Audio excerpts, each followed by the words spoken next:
배운 것 없는 고아 주제에 감히 내 아들 앞길을 막아? 그 반찬 가게 몇 푼으로 은혜라도 베푼 줄 알아? 꺼져! 오늘부로 넌 이 집 사람 아니야! 시어머니가 저를 노려보며 내뱉은 말이었습니다. 한겨울밤 저는 슬리퍼 차림 그대로 현관 밖으로 내던져졌어요. 손에 쥔 거라곤 쓰레기 봉투 하나. 그 안에 18년이 들어 있었습니다. 영하 12도. 발끝부터 감각이 사라져 갔어요. 그날 밤 저는 피를 흘리며 길바닥에 쓰러진 할머니 한 분을 만났습니다. 전 재산 820만 원을 털어 살린 그 할머니의 정체를 알았을 때 저는 믿을 수가 없었어요. 이 이야기는 그 겨울밤으로 거슬러 올라갑니다.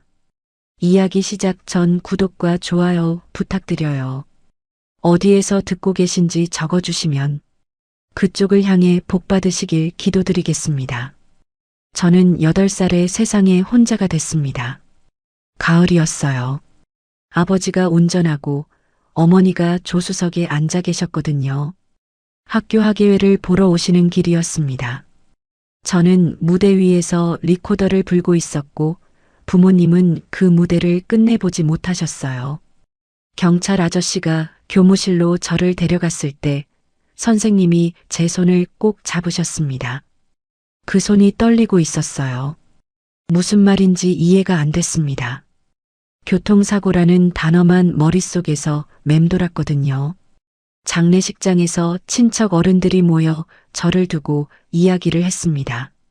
내가 데려가면 애학비는 누가 돼? 우리도 형편이 안 돼. 아무도 저를 원하지 않았어요. 결국 큰아버지 댁에서 석 달, 이모 댁에서 넉 달. 그렇게 떠돌았습니다. 밥을 먹을 때마다 숟가락이 무거웠어요. 숟가락이 아니라 눈치가 무거웠던 거였습니다. 10살이 되던 해 이모부가 술에 취해서 그러셨어요. 네 엄마 아빠가 보험이라도 드러났으면 이 고생을 안 할 텐데. 그날 밤 이불을 뒤집어 쓰고 소리 없이 울었습니다. 이가 아플 정도로 입술을 깨물었어요. 울음소리가 새어나가면 또 짐이 될 것 같았거든요. 그때 결심했습니다. 빨리 어른이 되자. 내 밥은 내가 벌어먹자. 18, 고등학교를 졸업하자마자 서울로 올라왔어요. 가진 돈은 아르바이트로 모은 230만 원. 반지하 원룸 보증금을 내고 나니 남은 건 42만 원이었습니다. 그 돈으로 한 달을 버텨야 했어요. 요리학원 야간반에 등록했습니다. 낮에는 김밥집에서 일하고 밤에는 학원에서 칼을 잡았어요. 손가락을 베는 게 일상이었습니다. 반창고가 떨어지면 테이프를 감고 칼을 잡았거든요. 그런데 이상했어요. 힘든데 행복했습니다. 제 손으로 번 돈으로 제 밥을 먹는다는 게 그렇게 뿌듯할 줄 몰랐어요. 누구의 눈치도 보지 않고 밥을 먹는 게 그게 그렇게 벅찬 일이었습니다. 6개월 뒤 수료시험에서 수석을 했어요. 학원 원장님이 저를 불러서 말씀하셨습니다. 수진아, 너 손맛이 있어.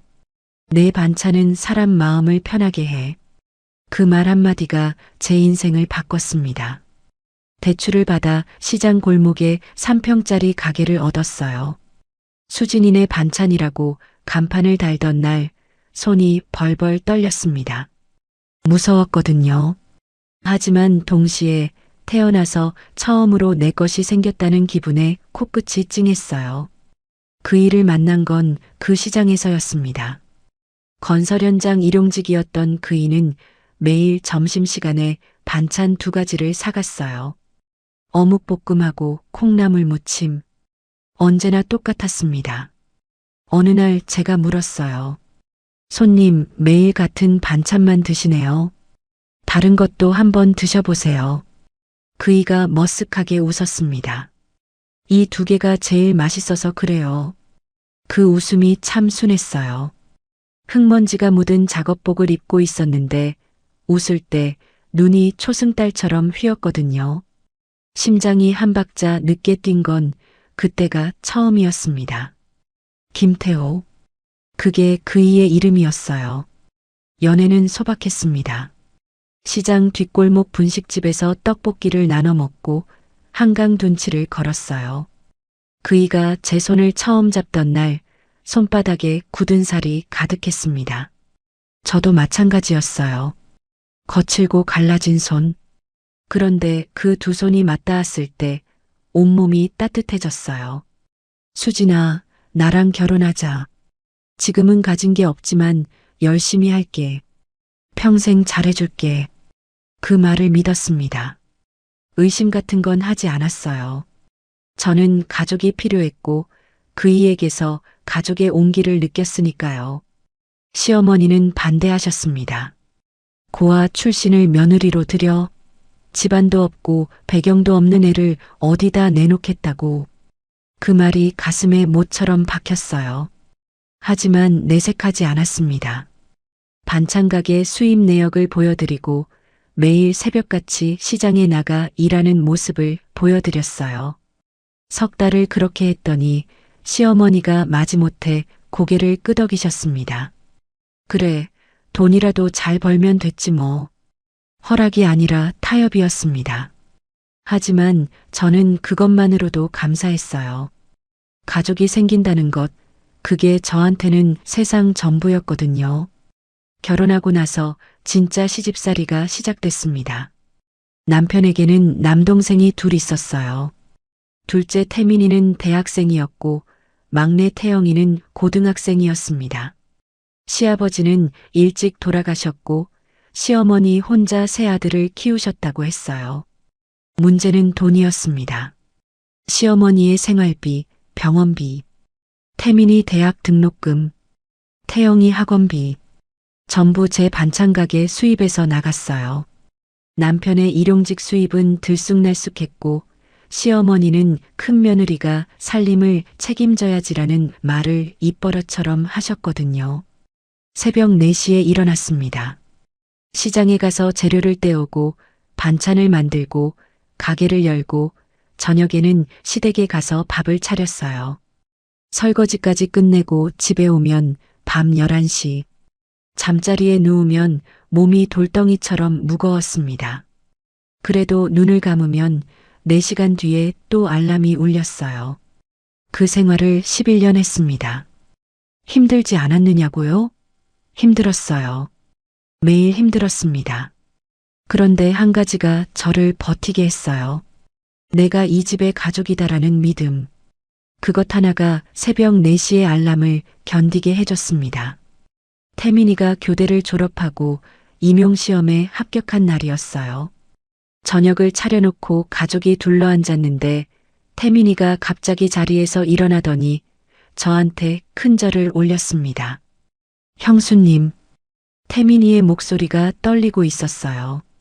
제가 대학 다닐 때 등록금을 못 낼 뻔한 적이 3번이었거든요. 그때마다 형수님이 반찬가게 매출을 몽땅 가져다 주셨잖아요. 형수님 아니었으면 저는 교사가 못 됐습니다. 코끝이 찡해졌어요. 형수님, 이 은혜 평생 잊지 않겠습니다. 태민이의 눈에 눈물이 그렁그렁했습니다. 저도 울 뻔했지만 꾹 참았어요. 시어머니 앞에서 울면 또 쓸데없이 징징거린다는 소리를 들을 테니까요. 그날 밤 이불 속에서 혼자 울었습니다. 기뻐서요. 11년 만에 처음으로 누군가 제 수고를 알아줬으니까요. 1년 뒤 막내 태영이도 회계사 시험에 합격했습니다.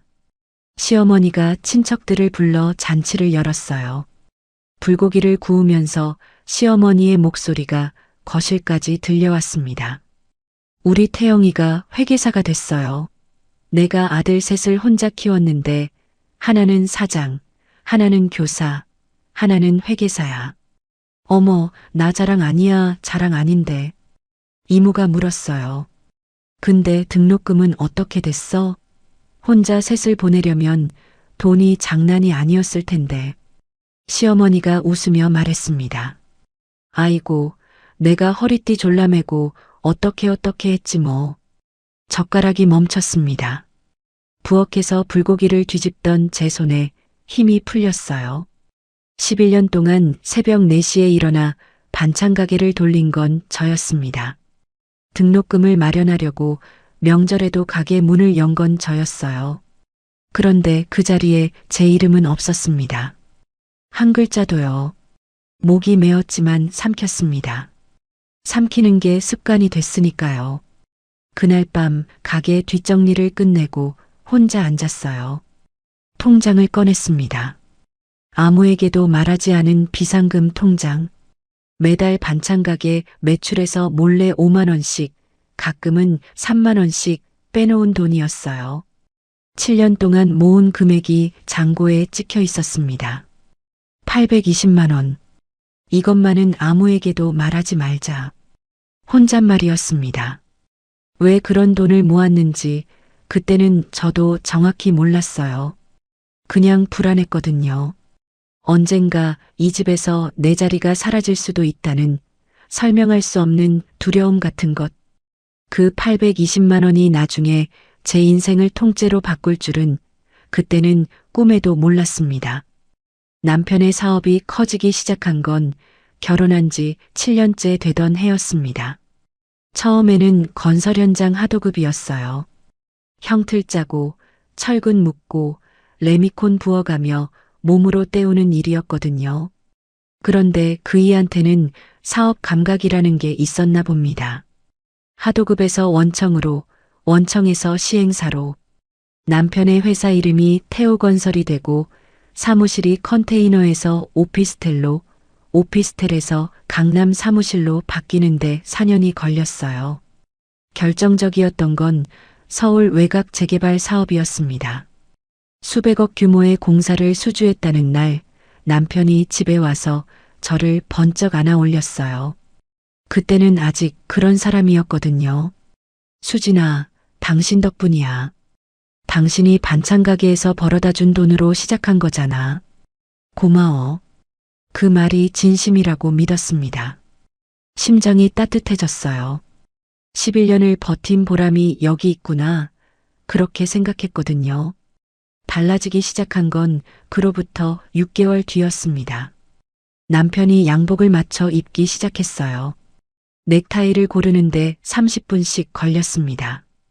구두가 한 켤레에서 12켤레로 늘었고 현관 신발장이 남편의 구두로 가득 찼어요.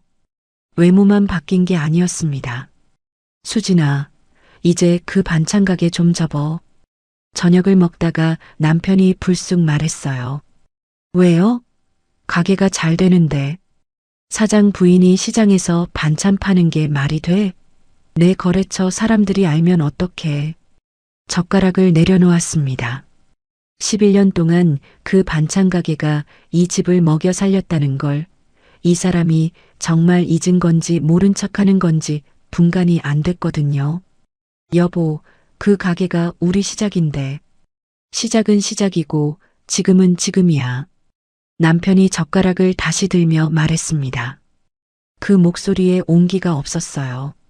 마치 거래처에 통보하듯 사무적이었습니다. 그때 처음 느꼈어요. 이 사람의 눈에서 제가 사라지고 있다는 걸. 밤이 점점 길어졌습니다. 남편이 귀가하는 시간이 밤 10시에서 11시로, 11시에서 새벽 1시로 밀려갔어요. 접대라는 한마디면 모든 게 설명됐습니다. 저는 더 이상 묻지 않았어요. 그런데 어느 날 남편의 양복을 세탁기에 넣으려다 멈췄습니다. 향수 냄새. 남편은 향수를 쓰지 않는 사람이었어요. 20년 넘게 그이의 옷에서는 비누 냄새밖에 나지 않았거든요. 그런데 양복깃에서 달콤하고 진한 여자 향수 냄새가 났어요. 코를 찔렀습니다. 저는 향수를 쓰지 않았어요. 반찬 가게를 하는 사람이 무슨 향수를 쓰겠어요. 손이 떨렸습니다. 양복을 세탁기에 넣지 못하고 한참을 서 있었어요. 그리고 나서 아무 일도 없었다는 듯이 세탁기를 돌렸습니다. 물어보는 게 무서웠거든요. 대답이 무서웠으니까요. 시어머니의 입에서 그 여자 이야기를 처음 들었습니다. 일요일 아침이었어요. 시댁에 가서 밥을 차려드리고 설거지를 하고 있었는데 시어머니가 식탁에 앉은 채로 말씀하셨어요. 수진아, 네 어머니. 이제 태호가 잘 됐으니까 내가 좀 빠져줘야지. 설거지하던 손이 멈췄습니다. 물이 콸콸 흐르고 있었는데 소리가 들리지 않았어요. 어머니, 그게 무슨 병원장 딸이 있어. 강현도라고 한강병원 병원장. 그 집 딸이 배경도 좋고 학벌도 좋고 태호한테 딱이야. 시어머니의 목소리는 담담했습니다. 마치 내일 날씨를 말하듯 아무렇지 않게. 그게 더 잔인했어요. 어머니, 저는 11년을 이 집에서. 그 11년이 뭐 대단해? 밥하고 빨래하고 반찬 판 게 전부잖아. 태호가 이만큼 된 건 태호 능력이야. 내 반찬 덕이 아니라. 그릇을 놓쳤습니다. 싱크대에서 쨍하는 소리가 났어요. 시어머니는 눈 하나 깜짝하지 않으셨습니다. 가슴 한가운데가 텅 비는 느낌이었어요. 11년 전 결혼을 허락받으려고 석 달을 매달렸을 때 이 사람은 이미 저를 쓸모로만 봤던 거구나. 쓸모가 닿으면 버리는 거구나. 결정적인 장면을 본 건 그로부터 2주 뒤였습니다. 남편 회사에 도시락을 싸들고 갔어요. 미역국에 소고기를 넣고 남편이 좋아하는 깻잎찜을 담았거든요. 결혼기념일이었습니다. 잊지 않았을까 기대 반 불안 반으로 회사 건물 지하 주차장에 들어섰어요. 엘리베이터 앞에서 멈췄습니다. 남편이 서 있었어요. 그런데 옆에 여자가 있었습니다. 긴 생머리에 트렌치 코트를 입은 젊은 여자. 남편의 팔짱을 끼고 있었어요. 남편이 그 여자를 보며 웃고 있었습니다.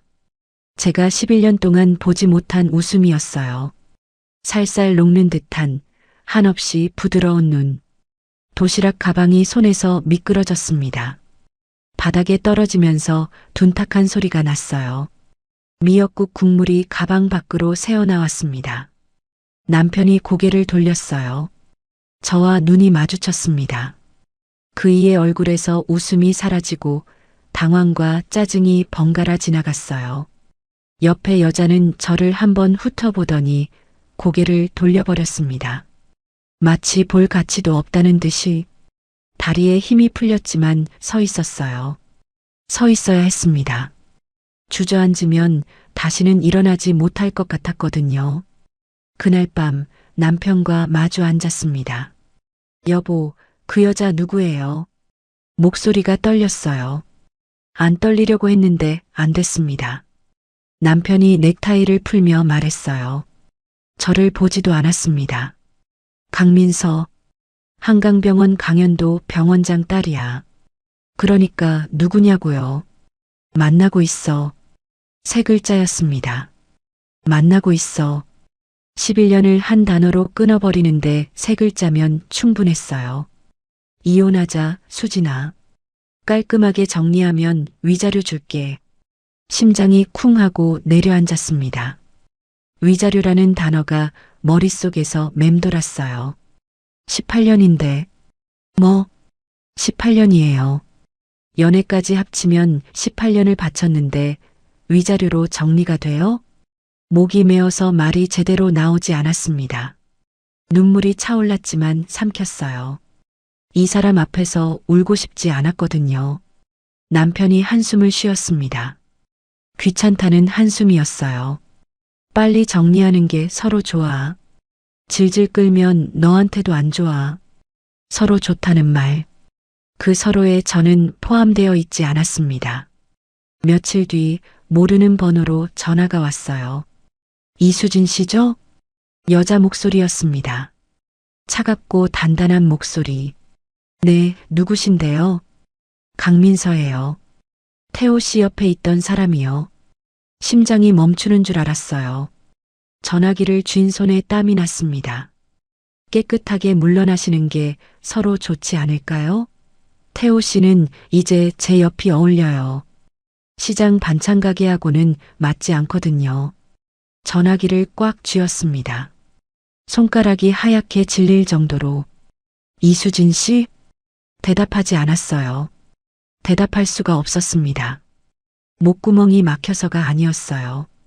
대답하면 이 상황을 인정하는 것 같았거든요. 전화를 끊었습니다. 그리고 한참을 서 있었어요.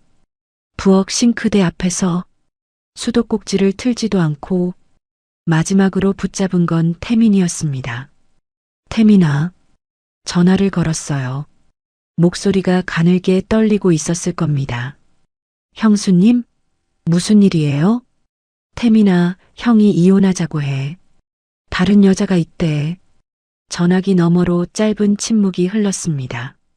형수님, 저 형한테 얘기해 볼게요. 걱정 마세요. 태민이의 목소리에 당황함이 묻어 있었어요. 하지만 저는 그 말 한마디에 매달렸습니다. 신락 같은 희망이었거든요. 3일을 기다렸어요. 태민이에게서 다시 연락이 온 건 사흘 뒤였습니다. 형수님, 죄송해요. 형한테 말했는데 어머니가 오히려 저를 혼내셨어요. 형 일에 왜 끼어드냐고. 저도 어떻게 해야 할지 모르겠어요. 전화기를 내려놓았습니다. 마지막 줄까지 끊어졌어요. 이 집에서 제 편은 아무도 없었습니다. 11년 동안 새벽 4시에 일어나 이 가족을 먹여 살렸는데 정작 제가 무너질 때 손 내밀어주는 사람은 한 명도 없었어요. 그날 밤 반찬 가게 뒷정리를 하다가 칼을 놓고 손을 내려다봤습니다. 거칠고 갈라지고 상처투성이인 손. 이 손으로 18년을 쥐어짰는데 남은 건 쓰레기 봉투 하나분의 인생이라니. 무서웠어요. 앞으로가 아니라 지나온 시간이 무서웠습니다. 그날은 토요일이었습니다. 남편이 아침부터 양복을 차려입고 나갔어요. 어디 가느냐고 묻지 않았습니다. 물어봤자 접대라는 한마디가 돌아올 테니까요. 현관문이 닫히는 소리를 듣고 나서 저는 평소처럼 시장에 갔어요. 반찬 가게 문을 열고 재료를 손질하고 단골 손님들 주문을 맞추고 11년 동안 하루도 빠지지 않은 일상이었습니다. 그런데 오후 3시쯤 남편에게서 문자가 왔어요. 오늘 저녁 7시까지 집에 와. 할 얘기 있어. 가슴이 철렁 내려앉았습니다. 할 얘기라는 세 글자가 주는 무게를 저는 이미 알고 있었거든요. 집에 들어서는 순간 공기가 달랐습니다. 거실 소파에 남편이 앉아 있었어요. 양복 재킷은 벗어 팔걸이에 걸어놓고 소매를 걷어올린 채로, 그리고 그 옆에 시어머니가 앉아 계셨습니다. 두 사람의 얼굴이 같은 방향을 보고 있었어요. 저를요. 그런데 한 사람이 더 있었습니다. 소파 맞은편 1인용 의자에 긴 생머리의 젊은 여자가 다리를 꼬고 앉아 있었어요. 베이지 원피스에 진주 귀걸이. 커피잔을 손에 들고 제 집 거실에 앉아 있는 그 여자를 보는 순간 온몸의 피가 거꾸로 솟는 것 같았습니다. 강민서. 저를 보더니 커피잔을 내려놓고 미소를 지었어요. 입꼬리만 올라가는, 눈은 웃지 않는 미소. 앉아. 남편이 말했습니다. 제 집인데 제게 앉으라고 명령하는 목소리였어요. 여보, 이게 뭐 하는 거예요? 왜 이 여자가 우리 집에? 수진아. 시어머니가 제 말을 잘랐습니다. 차갑고 또렷한 목소리였어요. 오늘 확실하게 정리하자. 질질 끌면 다 피곤해. 다리가 후들거렸지만 서 있었습니다. 앉으면 지는 것 같았거든요. 어머니, 저보고 어쩌라는 거예요. 18년을 이 집에서. 18년? 그 18년 동안 내가 뭘 했는데? 시어머니가 소파에서 일어나셨습니다. 한 발짝, 두 발짝. 저를 향해 걸어오셨어요. 눈이 매서웠습니다. 밥하고 빨래하고 반찬 팔았지. 그게 다야. 태호가 이만큼 된 건 태호 능력이야. 내가 무슨 대단한 일을 했다고 18년을 들먹이는 거야? 어머니, 태민이 학비도, 태영이 학비도, 어머니 병원비도 전부 제가. 그게 며느리 도리 아니야? 시집와서 시동생 뒷바라지하는 게 무슨 은혜야? 목구멍이 막혔습니다. 숨을 쉴 수가 없었어요. 시어머니가 한 발짝 더 가까이 오셨습니다. 코끝이 닿을 만큼. 그리고 제 얼굴을 올려다보며 이를 악물고 말했어요. 배운 것 없는 고아 주제에 감히 내 아들 앞길을 막아? 심장이 멈추는 줄 알았습니다. 그 반찬 가게 몇 푼으로 은혜라도 베푼 줄 알아? 애미야, 내 팔자가 그런 거야. 고아가 분수를 알아야지. 눈앞이 하얘졌어요. 귀가 먹먹해지고 시어머니의 입이 움직이는 게 보이는데 소리가 들리지 않았습니다. 마치 물속에 잠긴 것 같았어요. 꺼져. 오늘부로 넌 이 집 사람 아니야. 남편이 안방에서 쓰레기 봉투를 들고 나왔습니다. 검은 비닐봉투 안에 제 옷가지가 들어 있었어요. 대충 쑤셔 넣은 게 보였습니다. 옷걸이째 구겨 넣은 블라우스, 접지도 않은 속옷, 양말 한 짝. 18년 동안 이 집에 쌓인 제 흔적이 쓰레기 봉투 하나에 들어가 있었어요. 남편이 그 봉투를 현관 바닥에 내려놓으며 말했습니다. 변호사 연락처 줄 테니까 서류에 도장 찍어. 그게 너한테 최선이야. 저를 쳐다보지도 않았어요. 마치 택배를 내려놓듯 사무적으로. 여보, 더 이상 할 말 없어. 나가. 소파에서 강민서가 일어났어요. 남편의 옆에 자연스럽게 서더니 저를 한번 훑어보고 남편에게 말했습니다. 이제 깔끔하게 정리됐네. 그 한마디가 비수처럼 가슴에 박혔어요. 시어머니가 현관문을 벌컥 열었습니다. 한겨울 밤바람이 밀려 들어왔어요. 영하의 공기가 맨 발목을 감쌌습니다. 저는 실내복 차림이었어요. 얇은 긴팔면 셔츠에 트레이닝 바지. 외투를 가지러 안방으로 들어가려 했지만 시어머니가 팔로 길을 막았습니다. 겉옷은 왜? 내 것 아니야. 이 집에 있는 건 다 태호 거야. 신발도 마찬가지야. 그 슬리퍼 신고 나가. 현관에 놓인 1,000원짜리 고무 슬리퍼를 보았습니다. 여름에 베란다에서 신던 것이었어요. 더 이상 말이 나오지 않았습니다. 쓰레기 봉투를 집어들었어요. 슬리퍼를 신고 현관을 나섰습니다. 뒤에서 문이 닫히는 소리가 들렸어요. 쿵. 무겁고 단단한 소리. 그 소리가 18년의 마침표였습니다. 엘리베이터를 타고 1층으로 내려왔어요. 아파트 로비를 지나 바깥으로 나서는 순간 칼바람이 온몸을 때렸습니다. 영하 12도. 얇은 면 셔츠가 종이장처럼 느껴졌어요. 바람이 옷 사이로 파고들어 살가죽을 핥히었습니다. 발끝부터 감각이 사라져갔어요. 고무 슬리퍼 사이로 찬 공기가 들어와 발가락이 얼얼했습니다. 10걸음을 걷자 발가락의 감각이 없어졌어요. 20걸음을 걷자 발목까지 남의 몸이 된 것 같았습니다. 어디로 가야 할지 몰랐어요. 부모도 없고 형제도 없고 친척도 없고 친구라고 부를 수 있는 사람도 없었습니다. 18년을 시댁과 반찬 가게에만 묻혀 살았으니까요. 연락할 사람이 한 명도 없었어요. 발이 알아서 움직였습니다. 머리가 아니라 발이 길을 정했어요. 걷고 또 걸었습니다. 눈물이 볼을 타고 흘러내렸는데 영하의 바람에 볼 위에서 얼어붙었어요. 따뜻하다가 차갑고 차갑다가 아프고 한참을 걸은 뒤에야 깨달았습니다.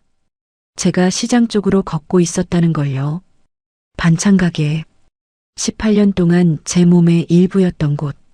갈 곳이 없으니까 몸이 기억하는 곳으로 가고 있었던 거였어요. 시장 골목을 지나 좁은 뒷길로 접어들었을 때였습니다. 어두운 골목 바닥에 뭔가가 보였어요. 처음에는 쓰레기인 줄 알았습니다. 시장 뒷골목에는 종종 쓰레기가 나뒹구니까요. 그런데 가까이 가니 사람이었습니다. 작은 체구의 노인이 아스팔트 위에 옆으로 쓰러져 있었어요. 회색 코트가 찢어지고 더러워져 있었고 이마에서 피가 흘러 바닥에 고여 있었습니다. 검붉은 피, 관자놀이를 타고 흘러내린 피가 은백색 머리카락을 적시고 있었어요. 할머니, 할머니, 괜찮으세요? 달려가서 할머니의 어깨를 잡았습니다. 몸이 차갑더라고요. 얼마나 이 바닥에 누워 계셨던 건지 맥박을 짚어봤어요. 약했지만 뛰고 있었습니다. 살아계셨어요. 119요? 시장 뒷골목에 어르신이 쓰러져 계세요. 머리에서 피가 나요. 빨리 와주세요. 전화기를 쥔 손이 추위와 공포로 벌벌 떨렸습니다. 구급차가 오기까지 7분이 걸렸어요. 그 7분 동안 저는 슬리퍼를 벗어 할머니의 머리 밑에 깔아드렸습니다. 맨발이 아스팔트에 닿았을 때 너무 차가워서 비명이 나올 뻔했지만 참았어요. 쓰레기 봉투 안에서 제 옷을 꺼내 할머니의 몸 위에 덮었습니다. 얇은 블라우스와 면 바지가 전부였지만 없는 것보다는 나을 테니까요. 할머니, 조금만 참으세요. 곧 구급차가 와요. 괜찮아요. 제가 여기 있을게요. 할머니의 차가운 손을 두 손으로 감싸 쥐었습니다. 비비고 또 비볐어요. 제 손도 차갑긴 마찬가지였지만 그래도 두 사람의 체온을 합치면 조금은 나을 거라고 생각했거든요. 할머니의 눈꺼풀이 미세하게 떨렸습니다. 의식이 있는 건지 없는 건지 모르겠었어요. 하지만 저는 계속 말했습니다. 괜찮아요, 할머니. 혼자 아니에요. 그 말은 할머니에게 한 말이면서 저 자신에게 한 말이기도 했습니다. 구급차를 타고 병원 응급실에 도착했어요. 의사가 할머니를 진찰하더니 고개를 갸웃거렸습니다. 머리에 열상이 있고 경막하 출혈이 의심됩니다. 수술이 필요해요. 보호자분이세요? 아니요, 길에서 발견했어요. 보호자가 누구인지 모릅니다. 신분증이나 소지품은요? 없었어요. 핸드백 같은 것도 안 보였고, 의사가 잠시 저를 보더니 말했습니다. 보호자 없이는 수술 동의서를 받을 수가 없어요.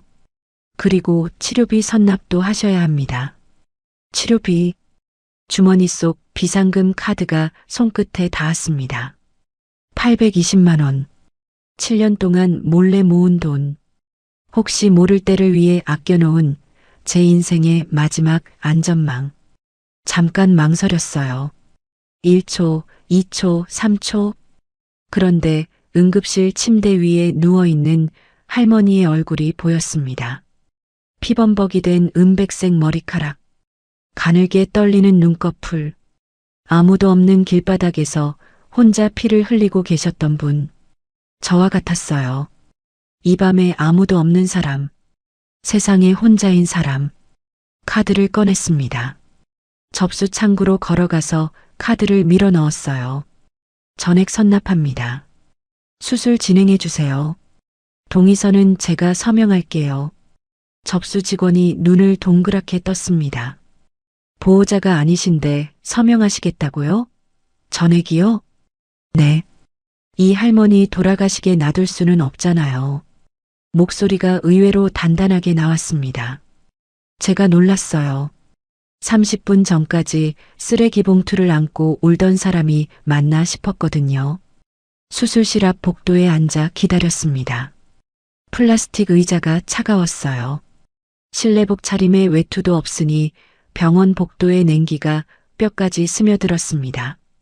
발은 벌써 감각을 잃은 지 오래였어요. 고무 슬리퍼 아래 맨발이 퉁퉁 부어 있었습니다. 수술 중이라는 빨간 불이 켜져 있었어요. 저는 그 불을 바라보면서 생각했습니다. 남의 할머니 치료비에 전 재산을 쓰는 내가 바보 같았어요. 820만 원이면 고시원에서 석 달은 버틸 수 있었거든요. 반찬 가게 재료를 떼올 수도 있었고 당장 내일 잘 곳을 구할 수도 있었습니다. 그런데 그냥 지나칠 수가 없었어요. 차가운 길바닥에 혼자 피 흘리며 쓰러져 있던 그 모습이 제 모습 같았거든요. 오늘 밤 이 세상에서 아무도 찾아오지 않는 사람, 아무도 걱정하지 않는 사람, 그 할머니도 저처럼 혼자였으니까요. 주머니를 뒤적거리다가 손가락에 뭔가 닿았습니다. 결혼 반지. 아직 끼고 있었어요. 형광등 불빛 아래에서 금빛이 희미하게 반짝였습니다. 11년 전 남편이 건설 현장 월급 석 달치를 모아 사준 반지. 빼지 않았어요. 아직은. 하지만 이 반지가 앞으로 어떤 의미를 갖게 될지 그때의 저는 알 수 없었습니다. 수술실 불이 꺼졌어요. 의사가 나왔습니다. 수술 잘 끝났습니다.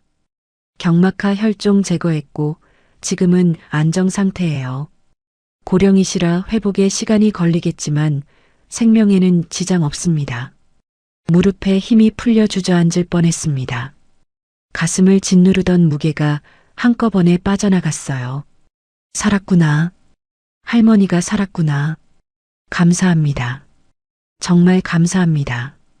고개를 숙이는데 눈물이 뚝뚝 바닥에 떨어졌습니다. 서러워서 우는 건지 다행이라서 우는 건지 저도 몰랐어요. 아마 둘 다였을 겁니다. 병원복도 창문 너머로 동이 트고 있었습니다. 한겨울의 여명이 차갑고 희미하게 하늘을 물들이고 있었어요. 가장 긴 밤이 끝나고 있었습니다. 할머니의 병실은 4인실이었습니다. 돈이 넉넉했으면 1인실을 잡아드렸을 텐데 이미 치료비로 비상금 대부분이 나간 뒤였거든요. 통장 잔고에 남은 건 73만 원. 그 돈으로 간이침대 보증금을 내고 할머니 곁에 자리를 잡았어요. 갈 곳이 없었습니다. 정확하게 말하면 갈 곳이 여기밖에 없었어요. 첫날 밤 간이침대에 누워 천장을 바라봤습니다. 형광등 불빛이 눈을 찔렀어요. 옆 침대에서 할머니의 숨소리가 가늘게 들려왔습니다. 심장 모니터에 삐, 삐, 삐 하는 소리가 일정한 박자로 울렸어요. 그 소리가 이상하게 마음을 놓이게 했습니다. 살아계시다는 증거니까요. 이 할머니가 누구인지, 어디서 오신 분인지 아무것도 몰랐어요. 그런데도 곁을 떠나면 안 될 것 같았습니다. 이유는 설명할 수 없었어요. 그냥 가슴이 시키는 대로 했습니다. 새벽이면 일어나서 병원 1층 편의점에서 생수를 사왔어요. 할머니의 얼굴을 물수건으로 닦아드리는 것부터 하루가 시작됐습니다. 이마의 상처 주변을 조심조심 피해가며 볼과 목을 부드럽게 닦았어요. 거즈를 갈고 링거줄이 꼬이지 않았는지 확인하고 입술이 마르지 않게 물을 적신 솜으로 적셔드렸습니다. 간호사가 회진을 돌다가 저를 보고 물었어요. 보호자분이세요? 아니요, 그냥 아는 분이에요. 거짓말이었습니다. 아는 분이 아니었으니까요. 하지만 모르는 분이라고 하면 여기 있을 명분이 사라질 것 같아서 그렇게 말했어요. 간호사가 고개를 갸웃거리더니 돌아갔습니다. 아마 이상한 사람이라고 생각했을 거예요. 남의 할머니 병실에서 밤새 간병하는 젊은 여자. 저도 제가 이상했습니다. 사흘째 되던 날이었어요. 새벽에 할머니의 손이 미세하게 움직였습니다. 저는 간이침대에서 눈을 떴어요. 잠이 얕아져 있었거든요. 할머니의 손끝이 시트를 긁는 소리에도 깼습니다. 할머니, 할머니, 정신이 드세요? 달려가서 손을 잡았어요. 할머니의 눈꺼풀이 천천히 떨리더니 가느다란 틈 사이로 동공이 보였습니다. 초점이 맞지 않았어요. 천장을 헤매다가 벽을 헤매다가 한참 만에 제 얼굴에 와서 멈췄습니다. 아가, 누구야? 목소리가 모래를 삼킨 것처럼 거칠었어요. 3일 동안 쓰지 않은 성대가 제대로 울리지 않았습니다. 할머니, 저예요. 할머니를 발견한 사람이에요. 병원에 계세요. 수술 잘 끝났어요. 걱정 마세요. 할머니가 저를 물끄러미 바라보셨어요. 오래도록 초점이 잡혔다 흐려지기를 반복하더니 입술이 달싹거렸습니다. 여기가 어디야? 병원이에요, 할머니. 괜찮아요. 이제 괜찮아요. 할머니의 눈에서 한 줄기 눈물이 흘러내렸습니다. 말없이 그 눈물이 관자놀이를 타고 베개 위로 떨어졌어요. 저도 모르게 할머니의 손을 더 꽉 잡았습니다. 주름진 손이었어요. 작고 마른 손. 그런데 그 손을 잡는 순간 제가 잡힌 기분이었습니다. 이상하게요.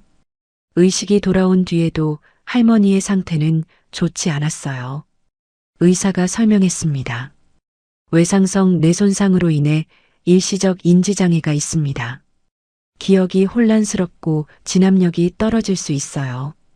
알츠하이머 같은 퇴행성 질환은 아니니까 적절한 치료와 간호를 받으시면 몇 주 안에 인지 기능이 상당 부분 회복될 겁니다.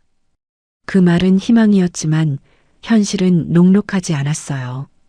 할머니는 가끔 제가 누구인지 잊으셨습니다. 아침에 눈을 뜨면 아가, 누구야? 하고 또 물으셨어요. 그때마다 저는 같은 대답을 했습니다. 할머니를 발견한 사람이에요. 수진이요. 수진이, 수진이. 할머니가 제 이름을 되뇌셨어요. 입술을 달싹이며 몇 번이고 마치 어딘가에 새기려는 것처럼. 일주일이 지나자 할머니의 의식이 훨씬 또렷해졌습니다. 저를 알아보셨어요. 아침에 눈을 뜨자마자 수진아라고 부르셨을 때 저는 그 자리에서 멈췄습니다. 누군가 아침에 제 이름을 불러준 게 얼마만인지 몰랐거든요. 할머니, 오늘은 컨디션이 좋으세요? 아이고, 이 영감탱이 머리가 덜 깨서 그렇지. 원래는 총명했어. 할머니가 농담을 하셨어요. 저는 웃을 수밖에 없었습니다. 할머니, 영감탱이가 아니라 할머니시잖아요. 그것도 그렇네. 할머니가 킥킥 웃으셨어요. 작은 체구가 웃음에 흔들렸습니다. 그 모습이 어찌나 귀여운지 가슴 한편이 말캉해지는 기분이었어요. 할머니에게 죽을 끓여드리기 시작한 건 그때부터였습니다. 병원 밥이 입에 안 맞으신다고 하셨거든요. 이게 밥이야 종이야 하시면서 숟가락을 내려놓으시길래 병원 근처 시장에서 재료를 사다가 보호자 휴게실 전자레인지로 죽을 끓였어요. 참기름 한 방울 떨어뜨린 야채죽. 반찬가게 11년의 손맛이 죽 한 그릇에 들어갔습니다. 할머니가 첫 숟가락을 드시더니 눈이 동그래지셨어요. 수진아, 이게 뭐야? 이게 죽이야? 맛있으세요? 맛있냐고? 이건 죽이 아니라 약이야, 약. 할머니가 그릇을 두 손으로 감싸 안으시며 말씀하셨어요. 병원 밥보다 100배 낫구나. 아니, 1000배야. 저는 웃었습니다. 오랜만에 진짜 웃음이 나왔어요. 누군가 제 음식을 맛있다고 해주는 것. 그게 이렇게 가슴 벅찬 일이었다는 걸 잊고 살았었나 봅니다. 그날부터 매일 아침 죽을 끓여드렸어요. 야채죽, 전복죽, 호박죽. 번갈아 가며 끓이니까 할머니가 아침마다 기대하셨습니다. 오늘은 뭐야? 호박죽이에요, 할머니. 아이고, 내가 호박죽을 얼마나 좋아하는데. 할머니의 눈이 반짝였어요. 그 눈빛을 보는 것만으로 충분했습니다. 73만 원이 줄어드는 게 무섭지 않았어요. 이 할머니가 웃으시는 게 그보다 컸으니까요. 열흘쯤 됐을 때 할머니가 제 손을 잡으셨습니다. 저녁에 죽을 드시고 제가 그릇을 치우려는데 할머니가 제 손목을 잡았어요. 생각보다 힘이 세셨습니다. 수진아, 잠깐 앉아봐. 의자를 끌어다 침대 옆에 앉았습니다. 할머니가 제 손을 두 손으로 감싸 주시더니 한참을 내려다보셨어요. 제 손을요. 이손. 할머니의 목소리가 떨렸습니다. 고생 많이 했구나. 심장이 쿵했습니다. 할머니가 제 손등을 어루만지셨어요. 칼에 베인 흉터, 기름에 데인 자국, 갈라진 손가락 끝, 거칠어진 손바닥. 11년 동안 반찬 가게에서 쌓인 흔적들을 할머니의 손끝이 하나하나 짚어갔습니다. 이 손이 누군가를 먹여 살렸구나. 그렇지? 대답하지 못했어요. 고개를 끄덕이는 것밖에 할 수 없었습니다. 목이 메어서 대단한 손이다. 할머니가 말씀하셨어요. 제 손을 꼭 쥐시면서 이 손의 주인은 참 좋은 사람이야. 눈시울이 뜨거워졌습니다. 참으려고 했는데 참아지지 않았어요. 눈물이 뚝뚝 할머니의 손등 위로 떨어졌습니다. 18년 동안 아무도 해주지 않은 말이었거든요. 고생했다는 말, 대단하다는 말, 좋은 사람이라는 말. 시어머니한테도 남편한테도 누구한테도 듣지 못했던 그 말을 처음으로 들었어요. 모르는 할머니한테서. 그날 밤 할머니가 물으셨어요. 수진아, 넌 왜 이렇게 혼자야? 가족은 없어? 어둠 속에서 천장을 보며 말했습니다. 부모님은 제가 8살 때 돌아가셨어요. 형제도 없고요. 남편은 있었어요. 있었어? 잠시 침묵이 흘렀습니다. 할머니의 숨소리만 가늘게 들렸어요. 남편이 다른 여자랑 바람이 났어요. 시어머니하고 남편이 저를 내쫓았습니다. 한겨울 밤에 슬리퍼 차림으로요. 쓰레기 봉투 하나 들려서 말하고 나니까 속이 후련하면서도 부끄러웠어요. 이 할머니한테 이런 이야기를 왜 하는 건지 모르겠었습니다. 그런데 멈출 수가 없었어요. 한 번도 털어놓은 적이 없었거든요. 누구한테도. 반찬 가게를 해서 시동생 세탁비를 다 댔어요. 시어머니 생활비도 제가 냈고요. 11년을 그렇게 했는데 남편이 성공하니까 병원장 딸을 데려온 거예요. 시어머니는 고아 주제에 분수를 알아라 그러셨어요. 할머니의 침대에서 파드득 하는 소리가 났습니다. 할머니가 몸을 일으키려는 소리였어요. 할머니, 누우세요. 아직 무리하시면 안 돼요. 그런 놈들이. 할머니의 목소리가 달랐습니다. 방금 전까지 잔잔하고 따뜻하던 목소리에 불꽃이 붙은 것 같았어요. 세상에 그런 놈들이. 은혜를 모르는 것들. 할머니가 이를 악무셨어요. 어둠 속에서도 할머니의 눈빛이 번쩍이는 게 느껴졌습니다. 작은 체구에서 뿜어나오는 기세가 보통이 아니었어요. 이상했습니다. 이 할머니가 단순한 어르신이 아니라는 느낌이 그때 처음 들었거든요. 할머니, 괜찮으세요? 저는 이제 괜찮긴 뭐가 괜찮아. 할머니가 제 손을 다시 잡았어요. 이번에는 아까보다 훨씬 세게. 수진아, 너는 나쁜 일 한 게 하나도 없어. 알겠지? 그 한마디에 또 눈물이 쏟아졌습니다. 참을 수가 없었어요. 며칠 뒤 이상한 일이 있었습니다. 병실 텔레비전에서 뉴스가 나오고 있었어요. 저는 할머니의 약을 챙기고 있었는데 갑자기 할머니의 숨소리가 바뀌었습니다. 가늘고 고른 호흡이 갑자기 짧아지고 거칠어졌어요. 고개를 돌렸습니다. 할머니가 텔레비전을 뚫어지게 응시하고 계셨어요. 화면에는 큰 병원 건물이 비치고 있었습니다. 한강병원 의료진 해외 봉사 출국이라는 자막이 흘러갔고 흰 가운을 입은 의료진 사이에서 강현도 병원장의 얼굴이 클로즈업 됐어요. 할머니의 손에 힘이 들어갔습니다. 이불을 움켜쥐는 손가락 마디가 하얗게 질렸어요.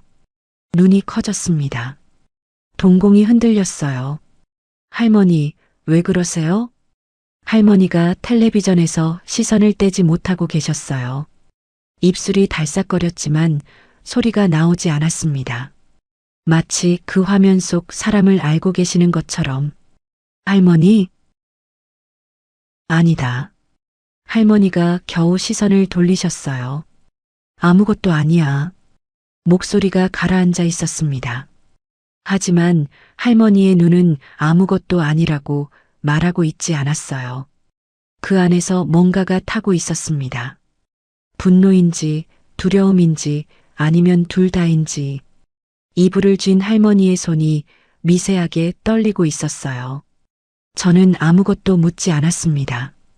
대신 할머니의 떨리는 손 위에 제 손을 가만히 올려놓았어요. 한참 뒤에야 할머니의 떨림이 멈췄습니다. 그때는 몰랐어요. 그 뉴스 속 병원이, 그 화면 속 남자가 제 인생과 어떻게 연결되어 있는지, 모든 것이 풀리려면 아직 며칠이 더 필요했습니다. 치료비가 바닥을 보이기 시작했어요. 2주차에 접어들자 통장 잔고가 11만 원까지 떨어졌습니다. 병원 입원비, 간이 침대 연장비, 죽 재료비, 제 끼니까지 합치면 하루에 4만 원 넘게 나갔거든요. 수학적으로 이틀이 한계였습니다.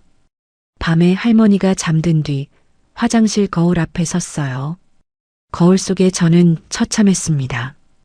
2주 동안 제대로 씻지 못해 머리카락이 기름졌고 볼이 홀쭉하게 파여 있었어요. 쓰레기 봉투에서 꺼낸 옷을 번갈아 입었는데 2벌뿐이었거든요. 왼손을 내려다봤습니다. 결혼 반지가 형광등 불빛 아래에서 둔하게 빛났어요. 11년 전 남편이 건설 현장 월급 석 달치를 모아 사준 금반지. 수진아, 이거 18K밖에 안 되는데 나중에 꼭 더 좋은 걸로 바꿔줄게. 그때 그이의 얼굴이 스쳤습니다. 흙먼지 묻은 작업복을 입고 반지를 내밀던 그 사람. 지금의 남편과는 다른 사람이었어요. 아니, 어쩌면 처음부터 같은 사람이었는데 제가 다르게 보고 싶었던 건지도 모릅니다. 반지를 빼서 손바닥 위에 올려놓았어요. 가볍더라고요. 18년의 무게치고는 너무 가벼웠습니다. 다음 날 병원 근처 금은방에 갔어요. 반지를 카운터 위에 놓자 주인이 루페로 들여다보더니 말했습니다. 18K 3.2g이네요. 시세대로 하면 18만 원 드릴 수 있습니다. 네, 팔겠습니다. 이거 팔면 후회하실 텐데. 결혼 반지잖아요. 주인이 제 얼굴을 보며 말했어요.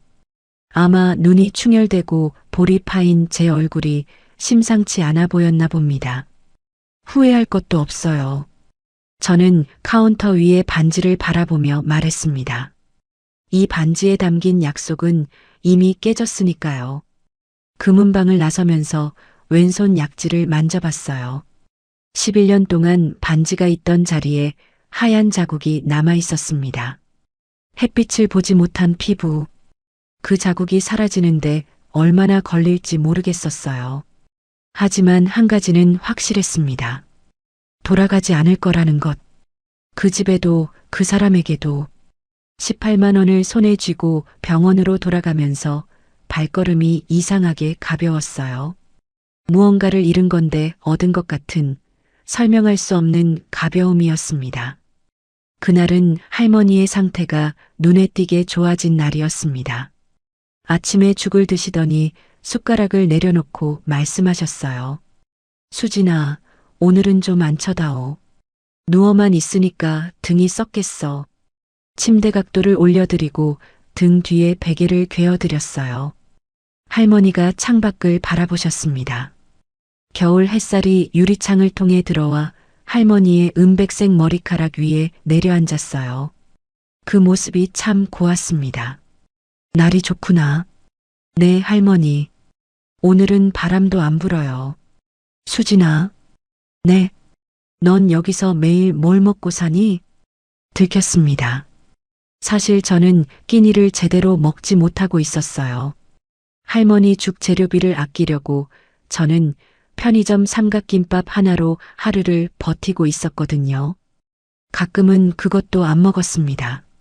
저는 괜찮아요, 할머니. 괜찮긴. 볼이 쏙 들어갔는데 뭐가 괜찮아. 눈 밑에 그늘이 져서 너구리가 됐어. 할머니가 혀를 끌끌 차셨어요. 남은 먹여 살리느라 정작 자기는 굶는 거야. 이 바보 같은 아가. 가슴이 뜨끔했습니다. 바보 같다는 말인데 왜 그렇게 따뜻하게 들렸는지 모르겠어요. 꾸중인데 품 안에 안긴 기분이었거든요. 오후 2시쯤이었습니다. 병실 문이 벌컥 열렸어요. 노크도 없이 거칠게 중년 여성이 서 있었습니다. 차콜색 블레이저에 흰 블라우스, 목에 회사 아이디 줄을 건 단정한 차림. 그런데 그 단정한 인상과 달리 눈이 벌겋게 충혈되어 있었어요. 울다가 온 사람이었습니다. 그 여자가 병실 안을 훑었어요. 시선이 1번 침대, 2번 침대를 지나 할머니에게서 멈췄습니다. 이사장님, 비명에 가까운 목소리였어요. 그 여자가 병실로 달려들어오더니 할머니 침대 앞에 무릎을 꿇었습니다. 두 손으로 할머니의 손을 붙잡고 고개를 숙이고 어깨가 들썩이기 시작했어요. 이사장님 살아계셨어요. 아이고, 하나님 감사합니다. 저는 멍하니 서 있었습니다. 이사장님? 뭔가 잘못 들은 줄 알았어요. 우리 할머니가 이사장님이라고? 할머니가 그 여자의 머리를 가만히 쓰다듬으셨습니다. 천천히. 아는 사람을 대하는 손길이었어요. 혜원아. 할머니가 그 이름을 부르셨습니다. 또렷하게. 기억이 혼란스러웠던 분이 맞나 싶을 만큼 선명한 목소리로. 혜원아, 울지 마라.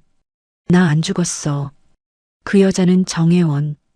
한강의료재단 비서실장이었습니다. 할머니 곁에서 30년을 일한 사람이라고 했어요. 할머니가 사라진 뒤 2주 동안 전국의 병원이라는 병원은 전부 뒤졌다고, 경찰에 실종 신고를 하고 사설 탐정까지 고용했다고. 이사장님이 그날 밤 외부 미팅을 마치고 귀가하시다가 연락이 끊겼습니다. 차가 골목에서 발견됐는데 이사장님은 안 계셨고 핸드백도 사라져 있었고요. 정혜원 실장이 울먹이며 설명했어요. 저한테요. 할머니는 침대에서 조용히 듣고 계셨습니다. 저는 의자에 앉아 멍하니 듣고 있었어요. 귀로는 들리는데 머리가 따라가질 못했거든요. 잠깐만요. 이사장이라고 하셨는데 무슨 이사장이요? 한강의료재단 설립자이자 명예이사장이십니다. 한강의료재단. 그 이름을 듣는 순간 텔레비전 뉴스가 스쳤어요. 며칠 전 할머니가 화면을 보고 온몸이 굳었던 그 뉴스. 한강병원이라는 글자와 흰 가운을 입은 남자의 얼굴. 한강의료재단이면 한강병원이. 네, 한강병원이 저희 재단 산하입니다. 본원 포함 병원 3곳, 요양원 2곳, 의과대학 하나. 총 자산 규모가. 정혜원 실장이 잠시 말을 멈추더니 저를 똑바로 보며 말했어요. 약 3천억 원입니다. 숫자가 귀를 스쳤는데 실감이 나지 않았습니다. 3천억. 그 돈이 얼마나 큰 돈인지 머릿속에서 계산이 되지 않았어요. 제 통장 잔고가 11만 원이었으니까요. 그리고 이사장님께서는 재단 지분 67%를 보유하고 계십니다. 사실상 재단의 주인이세요. 할머니를 돌아봤습니다. 연한 파란 병원 가운을 입고 침대에 기대 앉아 계신 작고 마른 할머니. 제가 2주 동안 죽을 끓여드리고 얼굴을 닦아드리고 밤새 곁을 지킨 이 할머니가 3천억 원짜리 재단의 주인이라니. 할머니가 저를 보며 희미하게 웃으셨어요. 수진아, 놀랐지? 놀란 정도가 아니었습니다. 세상이 뒤집어진 기분이었어요. 하지만 진짜 충격은 그 다음이었습니다. 정혜원 실장이 서류 가방에서 파일을 꺼냈어요. 두꺼운 서류 뭉치, 표지에 기밀이라는 빨간 도장이 찍혀 있었습니다. 이사장님, 사고 경위를 보고 드리겠습니다. 할머니가 고개를 끄덕이셨어요. 아까까지의 자상한 할머니와는 전혀 다른 얼굴이었습니다. 눈빛이 차갑고 날카로웠어요. 비서실장의 보고를 듣는 그 자세는 병원 가운이 아니라 정장을 입고 있어야 어울리는 자세였습니다. 이사장님께서 사고를 당하신 날 밤 외부 회계법인과 미팅을 하셨습니다. 강현도 병원장의 재단 자금 횡령건 관련 미팅이었고요. 강현도. 그 이름이 나온 순간 제 심장이 쿵 내려앉았습니다. 강현도. 한강병원 병원장. 강민서의 아버지. 미팅이 끝난 뒤 이사장님 차량이 시장 인근 골목에서 발견됐습니다. 운전석 에어백이 터져 있었고 차량 우측 뒷문이 파손되어 있었습니다. 정혜원 실장의 목소리가 단단해졌어요. CCTV와 인근 차량 블랙박스 영상을 확보했습니다. 이사장님 차량을 들이받은 차의 번호판이 찍혀 있었는데 실장이 서류를 한 장 넘겼습니다. 그 차량의 소유자가 강현도 병원장의 운전기사입니다. 병실 안의 공기가 얼어붙었어요. 사고 직후 운전기사가 차에서 내려 이사장님의 핸드백을 가져간 장면까지 촬영되어 있습니다. 의도적 뺑소니이며 배후에 강현도 병원장이 있다고 판단됩니다. 저는 숨을 멈추고 듣고 있었습니다. 강현도가 할머니를 죽이려고 했다는 거잖아요. 자기 횡령이 들통날까봐 자기를 키워준 은인을 차로 들이받게 한 거잖아요. 할머니의 얼굴을 봤습니다. 놀라움은 없었어요. 분노만 있었습니다. 이미 짐작하고 계셨던 거였어요. 그놈이 결국 거기까지 갔구나. 할머니의 목소리가 낮고 단단했습니다. 그리고 제 인생이 뒤흔들린 순간이 왔습니다. 할머니가 정혜원 실장에게 물으셨어요. 혜원아, 강현도 딸이 지금 뭐하고 있지? 강민서요? 한강병원 경영기획실 이사로 재직 중입니다. 아버지가 임명한 자리고요. 그 여자가 바람을 피우고 있는 남자 이름이 뭐라고 했지? 정혜원 실장이 잠시 서류를 넘기더니 말했어요. 김태호. 태호건설 대표이사입니다. 심장이 멈추는 줄 알았습니다. 김태호. 제 남편 이름. 아니, 저를 버린 그 남자의 이름. 이사장님, 그런데 김태호 대표의 전처가. 정혜원 실장이 저를 돌아봤어요. 그리고 다시 할머니를 봤습니다. 이수진 씨입니다. 병실이 조용해졌어요. 심장 모니터의 삐 소리만 울렸습니다. 할머니가 천천히 고개를 돌려 저를 바라보셨어요. 저는 의자에 앉은 채 굳어 있었습니다. 온몸에서 힘이 빠져나가는 것 같았어요. 수진아. 할머니가 제 이름을 부르셨습니다. 내 남편을 빼앗은 여자의 아버지가 나를 죽이려고 한 놈이야. 세상이 빙글 돌았습니다. 눈앞이 아득해졌어요. 의자 팔걸이를 잡지 않았으면 바닥에 미끄러졌을 겁니다. 그리고 그 김태호라는 놈의 건설회사가 돌아가는 돈이 어디서 나오는 줄 아니? 정혜원 실장이 대답했어요. 태호건설의 최대 투자자는 한강의료재단입니다. 강현도 병원장이 재단 자금을 유용하여 태호건설에 투자한 겁니다. 사실상 이사장님의 돈으로 태호건설이 굴러가고 있는 셈입니다. 퍼즐이 맞춰졌습니다. 강현도가 재단 돈을 빼돌려 태호건설에 투자했다. 그 과정에서 딸 민서와 태호를 엮어줬다. 태호는 강현도의 돈으로 사업을 키웠고 그 돈의 원래 주인은 지금 이 병상에 누워 계신 할머니. 제가 18년 동안 반찬 가게에서 벌어먹여 살린 시댁, 그 시댁이 저를 내쫓는데 쓴 힘의 근원이 이 할머니의 돈이었다니. 할머니가 침대 난간을 잡고 몸을 일으키셨습니다. 정혜원 실장이 이사장님, 아직 무리하시면 하고 달려갔지만 할머니가 손을 들어 막으셨어요. 작은 체구에서 뿜어나오는 위험이 병실을 가득 채웠습니다. 내 돈으로 사업해놓고 할머니의 목소리가 한 한 또렷했어요. 내 재단 병원장 딸과 바람을 피우고 주먹이 이불 위에서 떨리고 있었습니다. 내 은인을 쫓아내. 할머니가 저를 똑바로 바라보셨어요. 그 눈에서 불길이 타오르고 있었습니다. 강연도 그놈부터 시작해서 하나도 남김없이 쓸어버릴 거야. 목소리가 조용했습니다. 소리를 지르지 않으셨어요. 그런데 그 조용함이 천둥보다 무서웠습니다. 정혜원 실장이 나간 뒤 병실에 저와 할머니만 남았습니다. 창밖으로 해가 기울고 있었어요. 주황빛 노을이 병실 벽을 물들이고 있었습니다. 할머니가 한참 동안 창밖을 바라보셨어요. 그리고 저를 부르셨습니다. 수진아, 이리 와서 앉아봐. 침대 옆에 앉았어요. 할머니가 제 손을 잡으셨습니다.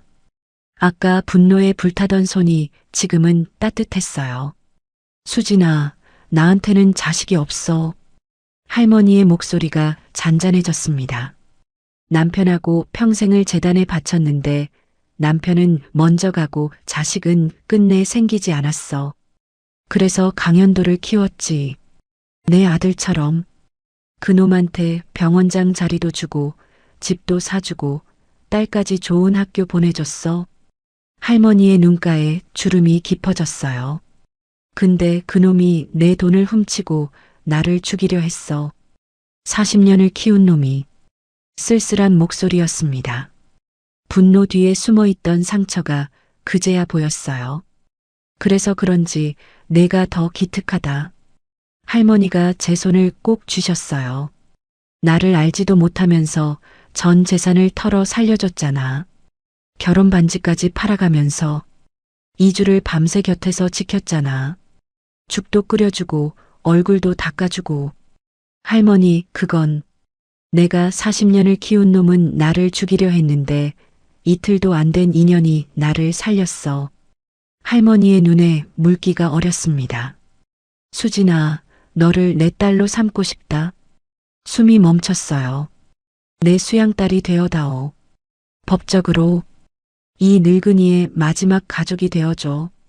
할머니의 눈에서 눈물 한 줄기가 흘러내렸습니다. 주름진 볼을 타고 천천히.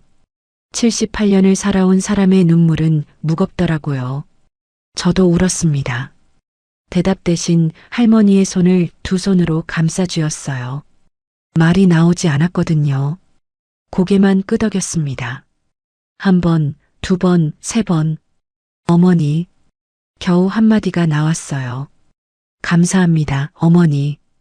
할머니가 제 머리를 끌어안으셨습니다. 작고 마른 팔이었는데 세상에서 가장 든든한 품이었어요. 병실 창밖으로 노을이 지고 있었습니다. 한겨울의 노을은 짧았어요.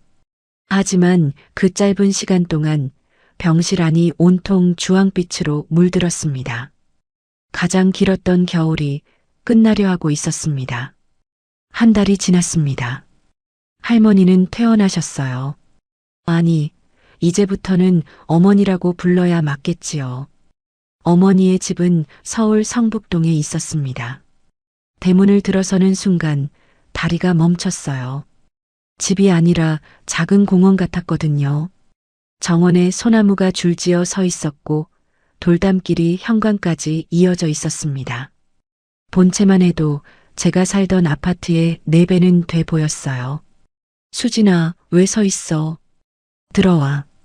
어머니가 지팡이를 짚고 먼저 들어가셨습니다. 퇴원 후에도 재활 치료를 받고 계셨지만 걸음은 이미 힘이 돌아와 있었어요. 작은 체구에서 나오는 기세는 병원에 있을 때보다 훨씬 강해져 있었습니다. 현관을 들어서니 가정부 두 분이 고개를 숙여 인사했어요. 아가씨, 어서 오세요. 아가씨. 그 호칭이 저한테 쓰이는 게 비현실적이었습니다. 한 달 전까지 반찬 가게에서 앞치마를 두르고 있던 사람한테 어머니가 가정부에게 말씀하셨어요. 앞으로 수진이가 이 집 식구야. 내 딸이니까 그렇게 알고. 네, 이사장님. 어머니가 뒤를 돌아보며 저한테 윙크를 하셨어요. 78세의 윙크. 웃음이 나왔습니다. 마음이 한 뼘 놓이는 기분이었어요. 법적 절차는 최준혁 변호사가 맡았습니다. 어머니의 법률 고문이라는 분이었어요. 환갑이 넘어 보이는데 허리가 곱고 눈이 날카로운 분. 서재에서 저와 마주 앉아 서류를 펼치며 말했습니다. 성년 임양은 가정법원의 허가가 필요합니다. 이사장님이 양부모가 되시고 수진 씨가 피임양자가 되는 구조예요. 양쪽 다 동의하시니까 법적으로 문제될 건 없습니다. 시간은 얼마나 걸려요? 통상 한두 달입니다. 다만 이사장님의 사정을 감안해서 신속하게 진행하겠습니다. 변호사가 다른 서류를 꺼냈어요. 그리고 이사장님 지시로 이혼 소송도 동시에 진행합니다. 김태호 씨 측에 위자료 및 재산분할 청구를 걸겠습니다. 이혼 소송. 그 단어가 가슴을 한번 찔렀지만 예전 같은 통증은 없었어요. 이미 반지를 팔았으니까요. 그 반지와 함께 미련도 금은방 카운터 위에 놓고 온 거였습니다. 수진 씨, 혼인 기간 18년 동안 가사노동과 경제적 기여가 입증되면 재산분할 비율이 상당히 유리합니다. 시동생 학비 지원 내역, 반찬가게 매출 자료도 확보할 겁니다. 고개를 끄덕였어요. 하지만 솔직히 재산분할보다 중요한 게 있었습니다. 그 사람들에게 돈을 받는 것보다 떳떳하게 끝내는 것. 그게 제가 원하는 전부였어요. 어머니는 빠르셨습니다. 퇴원한 지 일주일도 안 돼서 재단 이사회를 소집하셨어요. 어머니의 서재에서 정혜원 실장이 보고를 올렸습니다. 이사장님, 이사회 일정이 확정됐습니다. 이번 주 금요일 오후 2시 재단 본부 대회의실. 안건은? 첫째, 이사장님 복귀 선언. 둘째, 강연도 병원장 해임안. 셋째, 신규 이사 선임안. 어머니가 안경을 쓰시고 서류를 넘기셨어요. 서재 책상 앞에 앉은 어머니의 모습은 병원에서 죽을 드시던 그 할머니와 완전히 다른 사람이었습니다. 눈빛이 검날처럼 날카로웠어요. 증거 자료는? 강연도의 횡령 배임 내역 페이퍼 컴퍼니를 통한 리베이트, 재단 자금 유용, 태우건설 불법 투자 내역 전부 정리됐습니다. 그리고 뺑소니, 교사혐의 관련 블랙박스 영상과 CCTV 영상도 확보 완료입니다. 검찰 고발은? 이사회 직후 바로 접수할 수 있도록 최 변호사님이 고발장을 준비해 두셨습니다. 어머니가 서류를 탁 덮으셨어요. 6개월이야. 저를 돌아보며 말씀하셨습니다. 내가 그놈의 꼬리를 잡으려고 6개월을 조사했어. 증거는 이미 충분했어. 사고만 안 당했으면 진작 끝냈을 일이야. 어머니의 목소리에 후회가 묻어 있었어요. 혼자 움직이다가 사고를 당한 것에 대한 후회. 하지만 그 후회가 분노로 바뀌는 데는 1초도 걸리지 않았습니다. 이번에는 완전히 끝낸다. 금요일이 왔습니다. 재단 본부 건물 앞에 서는 순간 다리가 떨렸어요. 유리와 철골로 된 20층 건물. 로비에 들어서니 높은 천장에 한강의료재단이라는 금색 글씨가 새겨져 있었습니다. 저는 어머니의 오른쪽에 섰어요. 왼쪽에는 정혜원 실장이 서 있었고 뒤에는 경호원 2명이 따랐습니다. 어머니는 지팡이를 짚고 정면을 바라보며 걸으셨어요. 로비 직원들이 일제히 허리를 숙였습니다. 이사장님, 오래간만에 뵙겠습니다. 어서 오세요, 이사장님. 어머니는 고개를 끄덕이셨을 뿐 걸음을 멈추지 않으셨어요. 엘리베이터가 열리고 20층 대회의실로 올라갔습니다. 대회의실 문이 열렸을 때 안에는 이미 이사진 8명이 자리에 앉아 있었습니다. 그리고 맨 끝자리에 강연도가 앉아 있었어요. 처음 보는 얼굴이었습니다.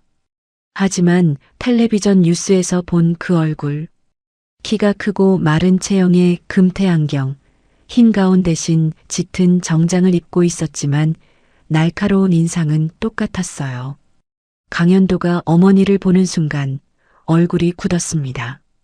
눈이 커지더니 재빨리 표정을 수습했어요. 하지만 이미 늦었습니다. 저는 봤거든요. 그 1초 동안 그의 눈에 스친 공포를. 이사장님, 쾌유하셨군요. 정말 다행입니다. 강현도가 자리에서 일어나 인사했어요. 목소리가 매끈했습니다. 걱정하는 척, 반가운 척. 어머니는 대답하지 않으셨어요. 상석으로 걸어가 앉으셨습니다. 저는 어머니 옆자리에 앉았어요. 강현도의 시선이 저를 훑었습니다. 저 여자는 누구지? 하는 눈빛이었어요. 당연히 저를 모르겠지요. 시장에서 반찬을 팔던 여자를 병원장이 알 리가 없으니까요. 어머니가 입을 여셨습니다. 이사회를 시작하겠습니다. 방 안의 공기가 달라졌어요. 어머니의 목소리 한마디에 8명의 이사가 등을 고추 세웠습니다. 첫 번째 안건, 강현도 병원장의 해임. 강현도의 얼굴에서 핏기가 빠졌습니다. 입술이 실룩거렸어요. 이사장님, 그게 무슨... 발언은 제가 허락한 뒤에 하세요. 어머니의 한마디에 강현도의 입이 닫혔습니다. 정혜원 실장이 프로젝터를 켰어요. 화면에 숫자와 표가 떠올랐습니다. 강현도 병원장은 지난 5년간 페이퍼 컴퍼니 3곳을 통해 재단 자금 총 87억 원을 횡령했습니다. 의료장비 구매 명목으로 빼돌린 리베이트가 42억, 허위 연구비 명목이 23억, 나머지 22억은 태호건설 투자금으로 유용됐습니다. 이사진의 얼굴이 하얗게 변해갔어요. 술렁임이 회의실을 채웠습니다. 강현도가 자리에서 벌떡 일어났어요. 이사장님, 이건 오해입니다. 저는 이 병원을 위해... 앉으세요. 어머니가 손을 들어 올리셨어요. 작은 손이었지만 그 손이 올라가는 순간 회의실이 정적에 잠겼습니다. 혜원아, 다음 자료. 화면이 바뀌었어요. 블랙박스 영상이 재생됐습니다. 어두운 골목. 한 대의 차량이 속도를 줄이지 않고 앞차를 들이받는 장면. 충돌 후 운전자가 내려서 쓰러진 차량의 뒷문을 열고 핸드백을 가져가는 장면. 화면 하단에 차량 번호가 선명하게 찍혀 있었어요. 이 차량의 소유자는 강현도 병원장의 개인 운전기사 박모 씨입니다. 회의실이 얼어붙었습니다.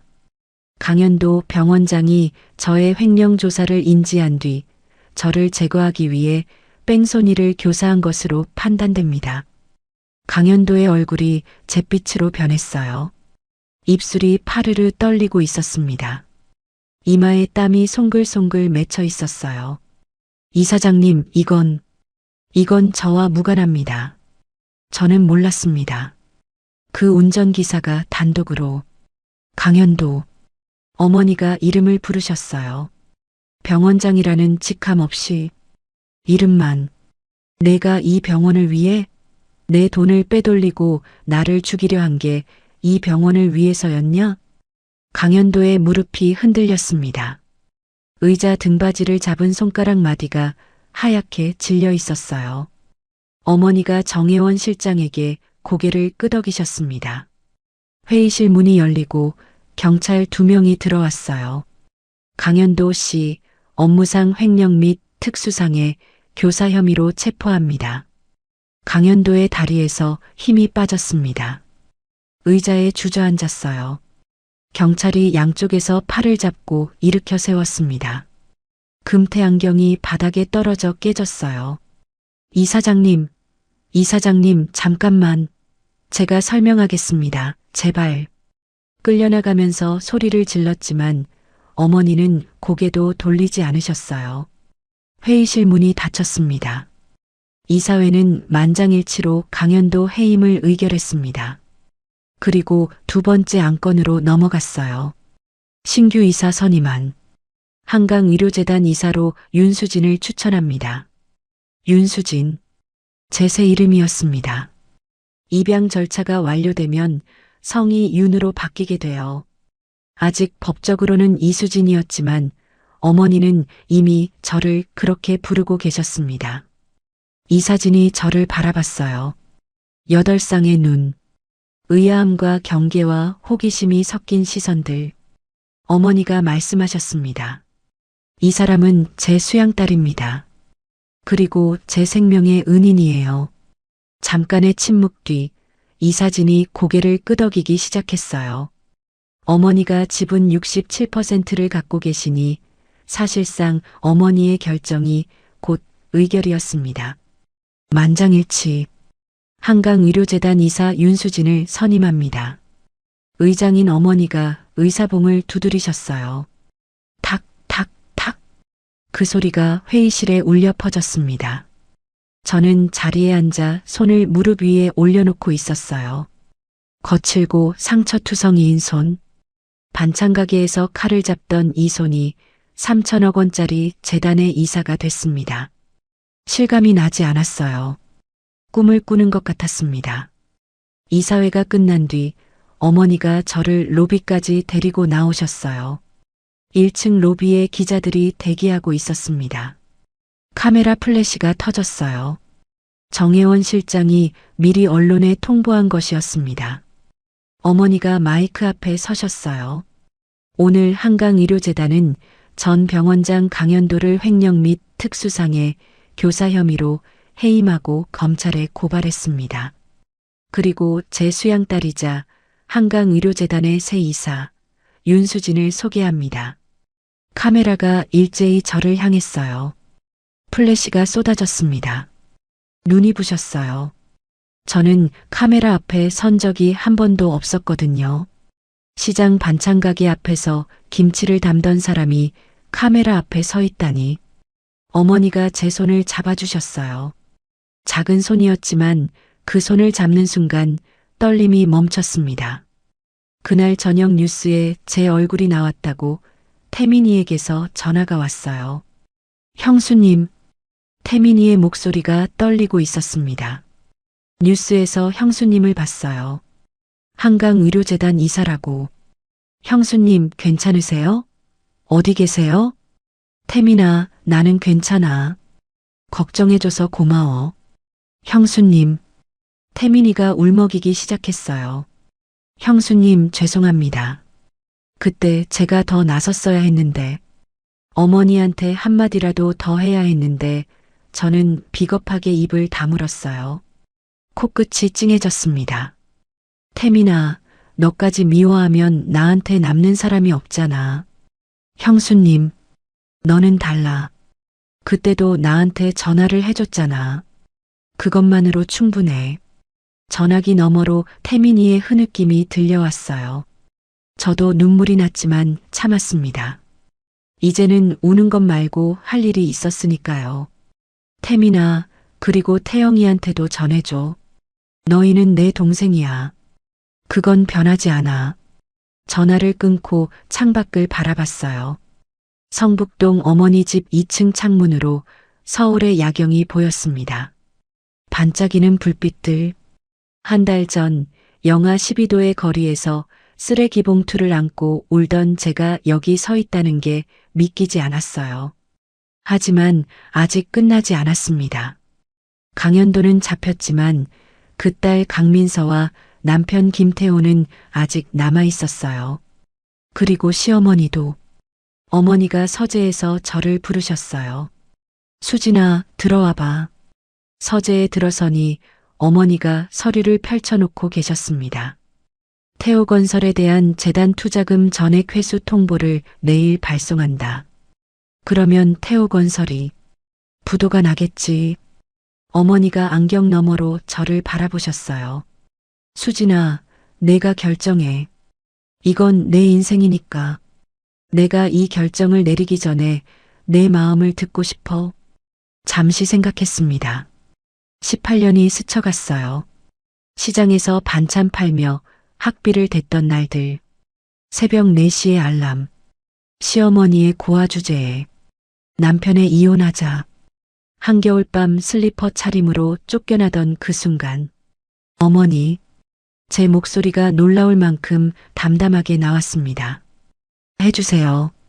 다음 날 한강의료재단 명의로 태호건설의 투자금 전액 회수 통보가 발송됐습니다.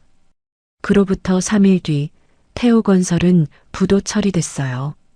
일주일 뒤 검찰이 태호건설의 분식회계 및 사기 혐의로 수사에 착수했다는 뉴스가 떴습니다.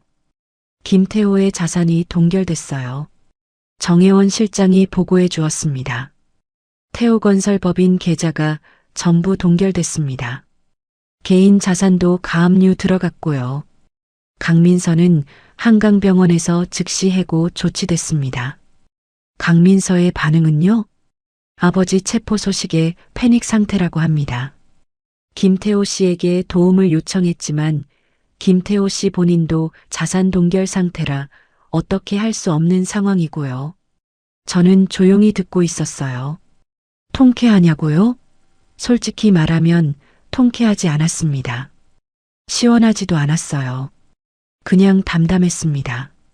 이 사람들이 제게 한 일의 대가를 치르고 있을 뿐이니까요. 제가 복수한 게 아니었어요. 그들 자신이 만든 결과를 거두고 있는 것이었습니다. 뉴스가 나간 다음 날부터 전화가 쏟아졌습니다. 시어머니에게서, 남편에게서, 모르는 번호에서 하루에 30통이 넘었어요. 저는 한 통도 받지 않았습니다. 받을 이유가 없었거든요. 정혜원 실장이 아침 보고를 올렸어요. 김태호 씨와 박순자 씨가 어제부터 재단 본부 로비에 매일 오고 있습니다. 면회를 요청하고 있는데 경호팀에서 돌려보내고 있습니다. 매일요? 네. 오전에 왔다가 경호원에게 막히면 로비에서 2~3시간 앉아 있다가 돌아갑니다. 오늘도 오전 9시에 왔습니다. 어머니의 서재에서 그 보고를 듣고 있었어요. 어머니가 차를 마시다가 찻잔을 내려놓으셨습니다. 수진아, 어떻게 하고 싶어? 잠시 생각했어요. 한 번은 만나야 할 것 같아요. 왜? 끝을 내야 하니까요.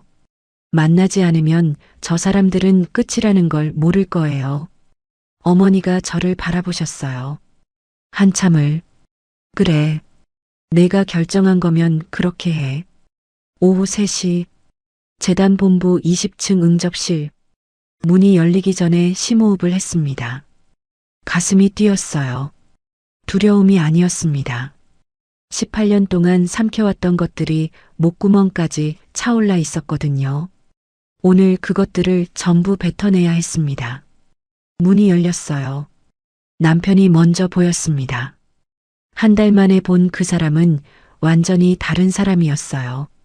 양복은 구겨져 있었고 면도를 하지 않아 턱에 수염이 자라 있었습니다. 눈 밑에 짙은 다크서클, 볼이 푹 꺼져 있었어요. 한 달 전 강남 사무실에서 맞춤 양복을 입고 거들먹거리던 그 남자가 맞나 싶었습니다. 그 옆에 시어머니가 서 있었어요. 금장신구는 다 사라져 있었습니다. 금반지도 금목걸이도 버건디 실크 블라우스 대신 낡은 회색 패딩을 입고 계셨어요. 파마가 풀려서 머리카락이 힘없이 늘어져 있었고 얼굴에 기력이 없었습니다. 두 사람이 저를 보는 순간 눈이 커졌어요. 제가 달라져 있었으니까요. 어머니가 사주신 짙은 차콜 블레이저에 흰 블라우스, 단정하게 올린 머리.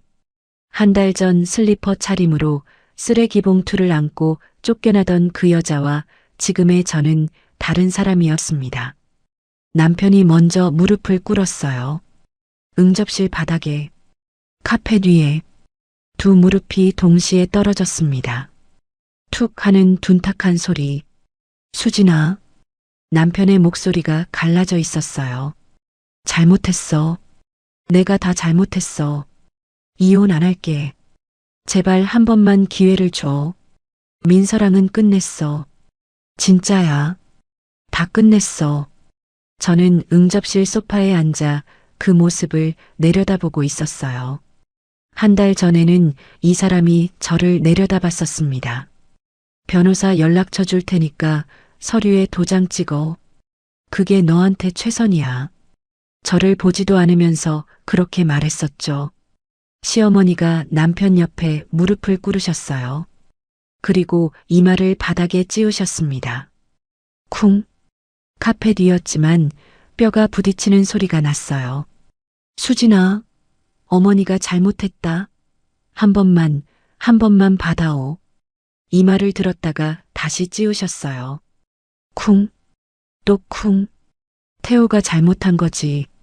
아이고, 아니다. 다 잘못했다. 어머니가 다 잘못했어. 제발 우리 태호 좀 살려다오. 살려다오. 그 말에 가슴 한구석이 서늘해졌습니다. 저를 쫓아낸 건 살려달라는 말 한마디면 없었던 일이 되는 거였어요. 18년을 짓밟아 놓고 한겨울 밤에 맨몸으로 내던져 놓고 고아 주제에 꺼지라고 해놓고 그 모든 게 살려다오 세 글자면 돌이킬 수 있다고 생각하는 거였습니다. 저는 천천히 입을 열었어요. 어머니, 시어머니가 고개를 들었습니다. 눈물과 콧물이 범벅인 얼굴. 한 달 전 저를 노려보며 꺼져라고 외치던 그 얼굴이었어요. 어머니, 그날 저한테 뭐라고 하셨는지 기억나세요? 시어머니의 입술이 떨렸습니다. 배운 것 없는 고아 주제에 감히 내 아들 앞길을 막아? 그렇게 말씀하셨잖아요. 응접실이 조용해졌어요. 남편이 고개를 숙이고 있었습니다. 18년을 바쳤어요, 어머니. 새벽 4시에 일어나서 반찬 만들고 시장에서 하루 종일 서서 일하고 저녁에 시댁 와서 밥 차리고 설거지하고 태민이 등록금, 태영이 학원비, 어머니 병원비까지 전부 제 반찬 가게에서 나갔어요. 목소리가 떨리지 않았습니다. 이상하게도 차분했어요. 그런데 어머니는 그걸 며느리 도리라고 하셨죠. 친척들 앞에서는 내가 허리띠 졸라매고 아들 셋을 키웠다고 하셨고요. 제 이름은 한 번도 나오지 않았어요. 시어머니가 고개를 떨구셨습니다. 그리고 남편이 성공하니까 저를 버리셨어요. 병원장 딸이 낳았다고, 고아가 분수를 알아야지라고, 한겨울 밤에 슬리퍼 차림으로 쓰레기 봉투 하나 쥐어주고 내쫓으셨잖아요. 숨을 고르고 말했습니다. 어머니, 저는 그날 죽었어요. 시어머니의 어깨가 흔들렸습니다. 이수진은 그날 밤 그 골목에서 죽었습니다. 남편에게 시선을 옮겼어요. 김태호 씨, 일부러 이름을 불렀습니다. 여보도 아니고 당신도 아닌 이름. 남편이 고개를 들었어요. 눈이 충혈되어 있었습니다. 민서 씨랑 끝냈다고 했죠. 그게 왜 저한테 의미가 있는 건데요? 남편이 입을 열려 했지만 말이 나오지 않았어요. 재단 투자금이 끊기니까 끝낸 거잖아요. 강연도 병원장이 잡혀가니까 끝낸 거잖아요. 진심이 아니라 계산이에요. 그때도 그랬고 지금도 그래요. 남편의 얼굴이 일그러졌습니다. 수진아, 아니야. 진짜 잘못했다고. 김태호 씨, 재단 투자금을 횡령한 강연도의 딸과 붙어먹은 건 당신 선택이었어요. 저를 쓰레기 봉투에 담아버린 것도 당신 선택이었고요. 그 선택의 결과를 당신이 치르세요. 남편의 입이 다물어졌어요. 더 이상 할 말이 없다는 걸 스스로도 아는 얼굴이었습니다. 시어머니가 바닥에서 기어오듯 제 쪽으로 다가오셨어요. 수진아, 제발. 어머니가 잘못했어. 뭐든지 할게. 내가 시키는 대로 할게. 제발 태호만. 어머니, 제가 말을 끊었어요. 저는 어머니한테 원하는 게 없어요. 시어머니가 멈추셨습니다. 돈도 필요 없고 사과도 필요 없어요. 어머니가 진짜 잘못하신 걸 아시려면 지금 이 순간 제가 느끼는 걸 아셔야 하는데 그건 불가능하잖아요. 자리에서 일어났습니다. 이분들 내보내주세요. 문 앞에 대기하고 있던 경호원 2명이 안으로 들어왔어요. 수진아, 시어머니가 소리를 지르셨습니다. 수진아, 제발. 경호원이 시어머니의 팔을 부축하듯 잡았어요. 남편도 일으켜 세웠습니다. 두 사람이 문 쪽으로 이끌려갔어요. 수진아, 수진아. 시어머니의 외침이 복도까지 울려 퍼졌습니다. 점점 멀어져 갔어요. 엘리베이터 문이 닫히는 소리가 희미하게 들렸습니다. 조용해졌어요. 응접실에 저 혼자 남았습니다. 창밖을 바라봤어요. 겨울 오후의 햇살이 유리창을 통해 들어오고 있었습니다. 따뜻했어요. 그런데 이상하게 눈물이 한 방울 흘렀습니다. 시원해서가 아니었어요. 통쾌해서도 아니었습니다. 그냥 끝났다는 게 실감이 나서 18년이라는 시간이 저 문 너머로 걸어나갔다는 게 느껴져서 미련이 아니라 무게가 빠진 자리의 허전함이었어요. 손등으로 눈물을 닦았습니다. 괜찮았어요. 이 눈물은 마지막이었으니까요. 일주일 뒤 재단 본부 로비에 반가운 얼굴들이 나타났습니다. 태민이와 태영이 경호원에게 막혔다는 연락을 받고 제가 직접 내려갔어요.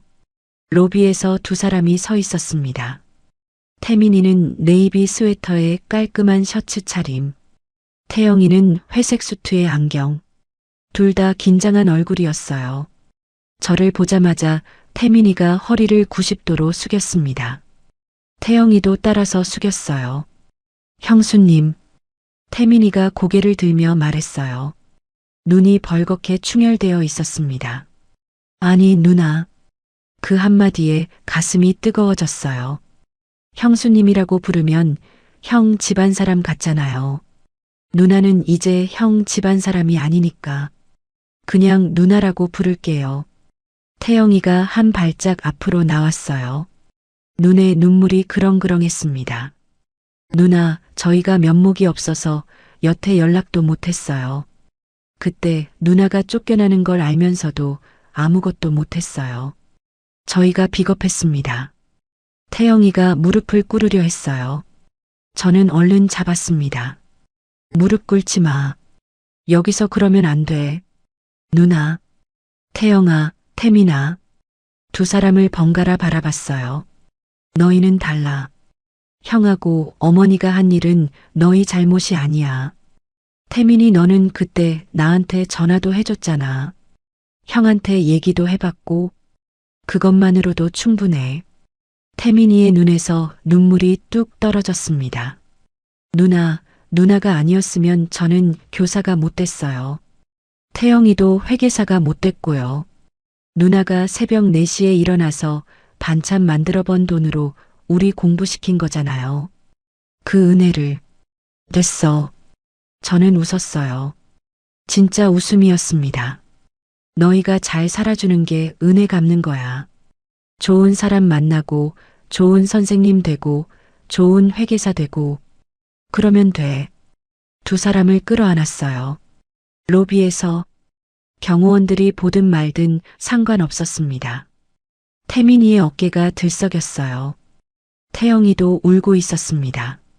저도 울었어요. 하지만 이번 눈물은 아까와 달랐습니다. 따뜻한 눈물이었어요. 그로부터 1년이 지났습니다. 봄이었어요. 성북동 어머니 집 정원에 벚꽃이 피었습니다. 소나무 사이로 분홍빛 꽃잎이 바람에 날리고 있었어요. 어머니가 정원 벤치에 앉아 계셨습니다. 지팡이 없이 재활 치료가 끝나고 이제는 혼자서도 정원을 산책하셨거든요. 어머니, 점심 드세요. 제가 쟁반을 들고 나갔어요. 전복죽에 깻잎찜 그리고 배숙. 어머니가 좋아하시는 메뉴. 아이고, 우리 딸이 또 이렇게 정성을 들였어. 어머니가 숟가락을 드셨어요. 전복죽을 한 입 드시더니 눈을 감으셨습니다.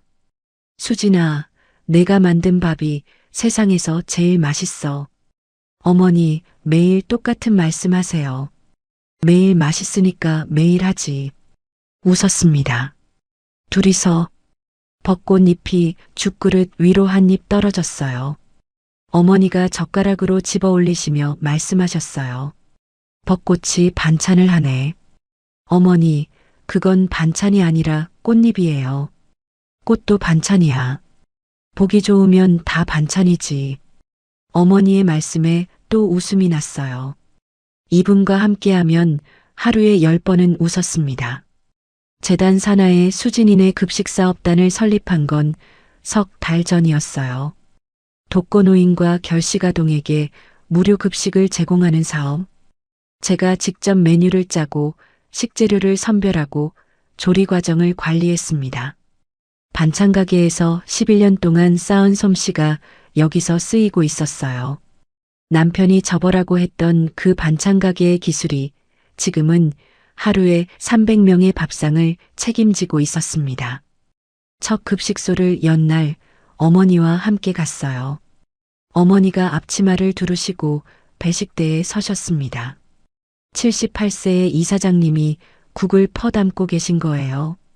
어머니, 제가 할게요. 내가 하고 싶어서 하는 거야. 방해하지 마. 어머니가 할머니, 할아버지들에게 국을 퍼주시며 말씀하셨어요. 많이 드세요. 우리 딸이 만든 거예요. 그 말을 들을 때마다 코끝이 찡했습니다. 우리 딸. 그 두 글자가 세상에서 제일 따뜻한 말이었어요. 이혼은 확정됐습니다.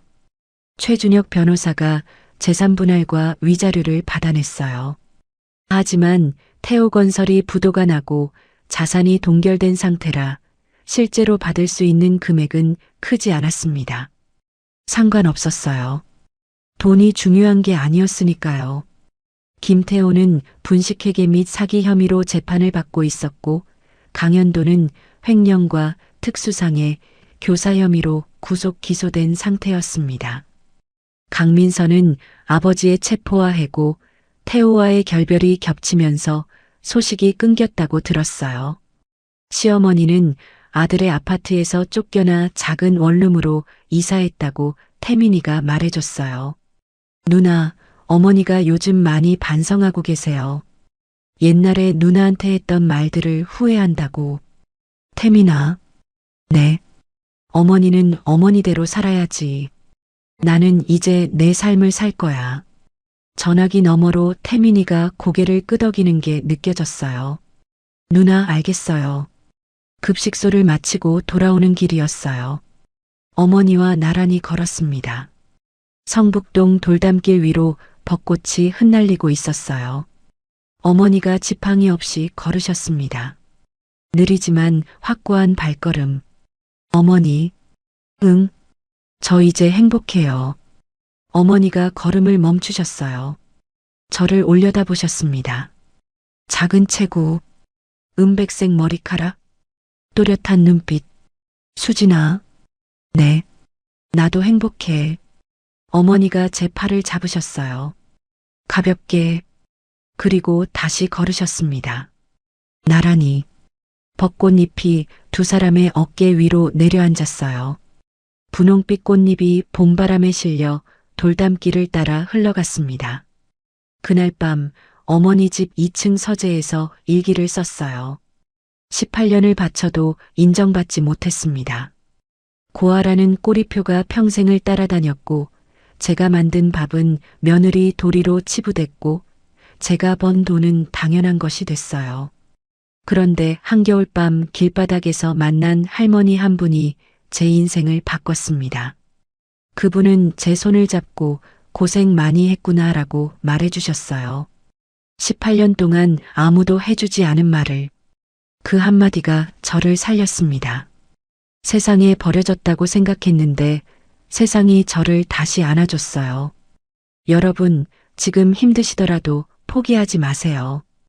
끝이라고 생각한 그 자리가 새로운 시작이 될 수도 있으니까요. 사람은 자기가 한 대로 돌려받습니다.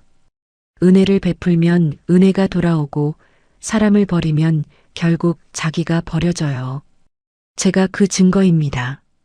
펜을 내려놓고 창밖을 바라봤어요. 서울의 야경이 반짝이고 있었습니다. 1년 전 영하 12도의 거리에서 쓰레기 봉투를 안고 울던 밤이 떠올랐어요. 그때의 저에게 말해주고 싶었습니다. 괜찮아질 거라고. 지금은 세상이 끝난 것 같지만 그 끝에서 새로운 세상이 시작될 거라고. 창밖으로 봄바람이 불어왔어요. 벚꽃 향기가 실려왔습니다. 저는 웃었습니다.